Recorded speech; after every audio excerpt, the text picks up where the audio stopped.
Hi అండి, thank you so much media వాళ్ళందరికీ thank you.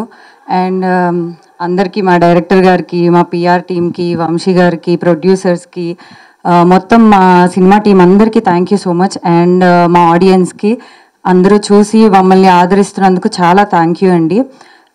ఇంకా ఎవరైతే చూడని వాళ్ళు ఉన్నారో వాళ్ళందరికీ కూడా నేను నా తరఫు నుంచి చెప్పేది ఏంటంటే అండి, ఇప్పుడు చాలామంది లైఫ్లో నువ్వేం సాధించలేవు, నీ వల్ల కాదు అనే వాళ్ళు చాలామంది ఉంటూ ఉంటారు మన చుట్టుపక్కల. ఇప్పుడు జనరల్గా మన యూతే కాలేజ్లో, ఈవెన్ స్కూల్లో, కాలేజ్ తర్వాత జాబ్లో అలాంటి సిచ్యువేషన్స్ చాలా మనకు ఎదురవుతూ ఉంటాయి. ఇందులో మను వర్షన్ కూడా చాలామంది తనలో ఉండే టాలెంట్ ఏంటో తనకి తెలిసేలాగా ఒక మంచి మెసేజ్ ఉంటుంది దీంట్లో. అందరికీ డెఫినెట్గా చాలామందికి కనెక్ట్ అవుతుంది. అన్ని ఎమోషన్స్ ఉన్నాయి, మదర్ సెంటిమెంట్ ఉంది. ప్రతి ఒక్కరు డెఫినెట్గా ఫ్యామిలీతో ఎంటర్టైన్ అవ్వచ్చండి. సో తప్పకుండా మీ ఫ్యామిలీ అందరూ కలిసి మా సినిమాని చూడండి. Thank you so much.